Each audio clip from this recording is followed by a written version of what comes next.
আসসালামু আলাইকুম everyone, welcome করছি আমার নতুন আরেকটি ব্লগে। আই হোপ যে যেখান থেকে আমার আজকের ব্লগটি দেখছেন আশা করছি সকলেই অনেক ভালো আছেন। আমিও আলহামদুলিল্লাহ বেশ ভালো। আমাদের বাসায় খুবই ছোট্ট করে ঘরোয়াভাবে একটা সেলিব্রেশন পার্টি করা হয়েছে। আশা করছি আপনারা থাম্বনেল দেখেই বুঝতে পেরেছেন। আমি যেহেতু ইউটিউবে ছোটোখাটো কাজ করছি, আমি আমার ডেইলি ব্লগগুলো আপনাদের সাথে শেয়ার করে থাকি। সেজন্য আমার উচিত এই ব্যাপারটাও আপনাদের সাথে শেয়ার করা। আসলে অনেক আগে শেয়ার করতে চেয়েছিলাম, বাট কোনোভাবেই সেটা সম্ভব হচ্ছিল না। আজকে আমি এই ভিডিওর মাধ্যমে আপনাদের সাথে শেয়ার করেই ফেললাম। আজকে খুবই ছোট্ট করে ঘরোয়াভাবে ঘরের সব সদস্যদের নিয়ে আমার বেবি শাওয়ার সেলিব্রেশন করা হচ্ছে। আসলে এই বেবি শাওয়ারটা করা হয় 7 মান্থে, যদিও বা আমারটা 7 মান্থে ছিল না, আমারটা ছিল 9 মান্থের শুরুর দিকে। এই 9 মান্থের জার্নিটা ছিল অনেক লম্বা একটা জার্নি। এই লম্বা জার্নিটা এতটাও সহজ ছিল না বলতে গেলে। আর প্রত্যেকটি মেয়েদের ক্ষেত্রেই এই লং জার্নিটা থাকে অনেক বেশি স্পেশাল। অনেক ভালো লাগা, খারাপ লাগা, এই মিশ্রণে এই সময়গুলো পার করে নিতে হয়। তবুও কিন্তু মেয়েরা মা হতে ভয় পায় না। আসলে এই বেবি শাওয়ার সেলিব্রেশন করার কোনো প্ল্যানিং করাই ছিল না। হঠাৎ করে ফ্যামিলির সবাই এটা প্ল্যানিং করে, আর আমাকে একটু স্পেশাল ফিল করানোর জন্যই আসলে এটা করা। সকালে প্ল্যানিং করলো আর রাতেই সেলিব্রেশনটা করলো, আর ছোটোখাটো করেই সব কিছু সাজিয়েছে। আর বাসায় সবাই ছিল একসাথে, কেক কাটলাম।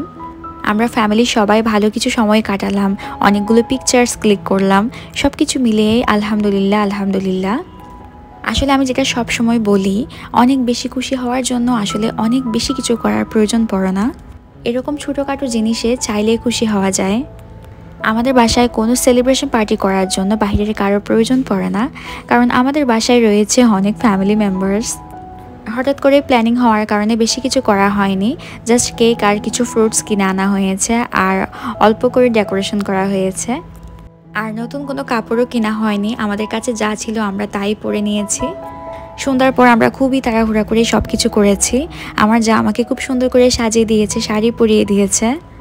আর বাচ্চারাও নতুন ড্রেস পরেছে, ওরা তো অনেক বেশি খুশি। আর প্রথমে কেক খাওয়ার পর দেখেন আমাকে সবাই কিভাবে ফ্রুটস খাইয়ে দিচ্ছিল, সবাই একসাথে। এই সময়টা আসলে অনেক আনন্দের ছিল। এরপর আমার হাজব্যান্ড আসলো, আমার হাজব্যান্ড আমাকে কিছু ফ্লাওয়ার্স দিল, আর ফ্লাওয়ার্সের মধ্যে দেখলাম কিছু টাকাও ছিল। এরপর এক এক করে আমাকে সবাই কেক খাওয়াচ্ছিল, ফ্রুটস খাওয়াচ্ছিল। দেন আমরা অনেক অনেক ভালো সময় কাটিয়েছি সবাই একসাথে। প্রত্যেকের জীবনে কিন্তু অনেক আপস অ্যান্ড ডাউন থাকে, আমার জীবনে অনেক আপস অ্যান্ড ডাউন আছে। আসলে এছাড়া কিন্তু জীবনের স্বাদ অনুভব করা যায় না, কারণ আপনার সাথে যদি সবসময় ভালোই হতে থাকে তাহলে ভালোর মর্মটা আপনি কখনোই বুঝবেন না। জীবনে খারাপ কিছু সময় আসলেই বোঝা যায় আসলে ভালোটার কতটা মূল্য। এরপর মুস্কানের আব্বু বসলো। মুস্কানের আব্বু বসার সাথে সাথে মুস্কান আমাকে আর ওর আব্বুকে দুই হাতে দুই দিকে ধরে আছে। আমি কিন্তু অনেক সুন্দর একটা ফ্যামিলি পেয়েছি, যারা আমাকে অনেক বুঝে, যারা আমাকে অনেক বেশি ভালোবাসে, আর আমিও তাদেরকে অনেক বেশি ভালোবাসি। আর আমি মহান আল্লাহ তাআলার কাছে এটাই চাই যে আমার এই সুন্দর পরিবারের উপর যাতে কারোই নজর না লাগে, আমরা যাতে সবসময় এরকম হাসি খুশি থাকতে পারি। আর আপনারা সবাই আমাদের জন্য অনেক বেশি দোয়া করবেন, আমার পুরো পরিবারের জন্য আর আমার নিউ ফ্যামিলি মেম্বার্সের জন্য।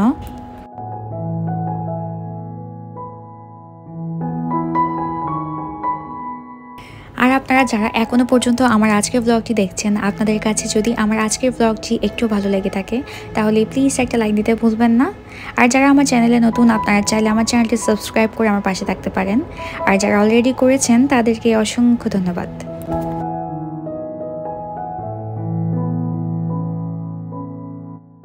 আমরা 10টার দিকে স্টার্ট করেছিলাম আর 12টার দিকে শেষ হয়ে গিয়েছিল। এরপর মুস্কান আমরিন অনেকক্ষণ ডান্স করলো।